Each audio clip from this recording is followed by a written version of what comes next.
Halo semua, ketemu lagi bersama dengan Miss Mea hari ini. Apa kabar kalian? Masih tetap di rumah saja kan?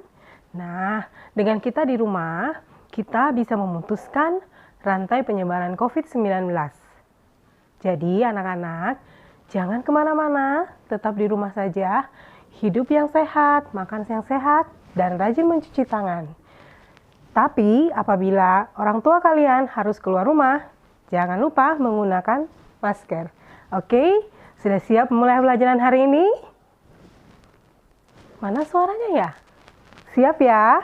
Oke, sebelum kita mulai pelajaran hari ini, Miss Mea akan mengajarkan satu buah lagu untuk kalian. Oke?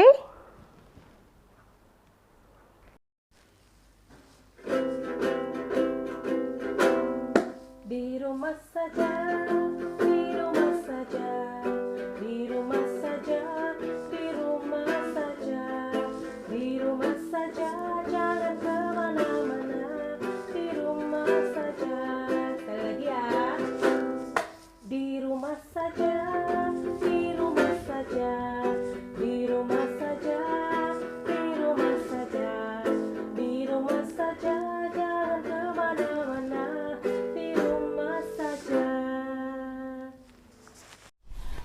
Jumpa kembali dalam pelajaran Bahasa Indonesia. Hari ini kita akan mempelajari tema ke-8, yaitu Raja Muda Karana dengan subtema 1, Aku Anggota Pramuka. Nah, hari ini materi kita akan membahas tentang pramuka. Tentu kalian sudah paham dengan pramuka, bukan? Nah, tapi apakah kalian tahu tentang seluk-beluk daripada pramuka itu sendiri? Hari ini kita akan mengetahuinya lebih banyak.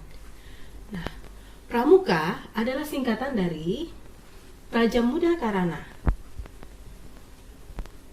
Pramuka dibawa pertama kali oleh seorang bapak, yaitu Bapak Robert Baden-Powell. Pertama kali pramuka diperkenalkan di kota Inggris.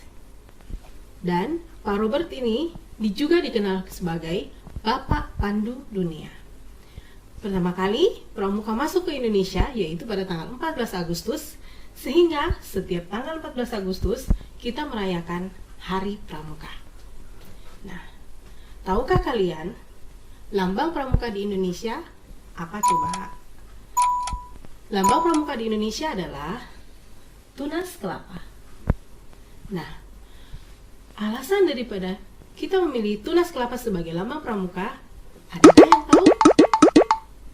Alasannya yaitu karena akar, batang, daun, dan buah kelapa memiliki banyak sekali manfaat. Nah, kita akan mempelajari apa saja manfaat daripada seluruh bagian-bagian pohon kelapa. Manfaat akar dari pohon kelapa yaitu 1. Sebagai bahan daripada konstruksi bangunan.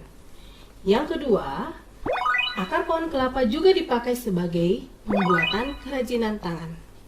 Dan yang paling penting, akar dari pohon kelapa dapat mencegah banjir.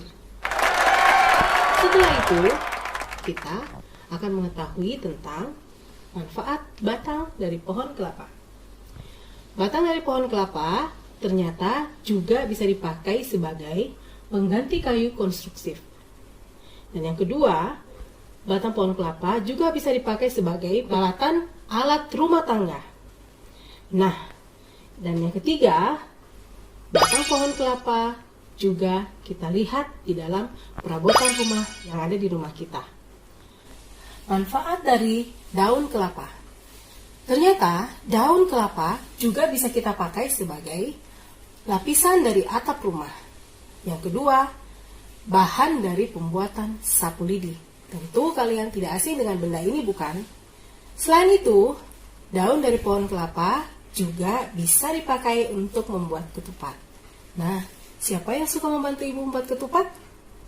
Selanjutnya, manfaat dari buah kelapa. Tentu saja kalian selalu melihat buah kelapa, bukan? Nah, buah kelapa ini juga memiliki banyak manfaat. Yang pertama, buah kelapa bisa kita minum. Dan air dari buah kelapa bisa membuat kita terbebas dari dehidrasi, dan juga bisa membuat imun tubuh kita bertambah. Selanjutnya, daging dari buah kelapa biasa kita bisa gunakan untuk membuat kue ataupun puding. Tunas kelapa juga dilambangkan sebagai tunas bangsa Indonesia. Mengapa demikian? Artinya, anggota pramuka sebagai tunas bangsa yang akan mengharumkan nama Indonesia. Tunas kelapa yang kokoh juga memiliki arti, yaitu setiap anggota pramuka harus kuat menghadapi tantangan. Tunas kelapa bisa tumbuh di mana saja. Hal ini berarti setiap anggota pramuka bisa menyesuaikan diri dengan lingkungan sekitarnya. Pohon kelapa tumbuh tinggi menjulang. Hal ini berarti setiap anggota pramuka juga memiliki cita-cita yang tinggi. Dan yang terakhir, akar pohon kelapa tumbuh kuat merambat ke tanah, yang artinya setiap anggota pramuka memiliki keyakinan dan tekad yang teguh untuk mencapai cita-citanya. Sekian pelajaran kita hari ini, sampai ketemu di pelajaran berikutnya. Terima kasih.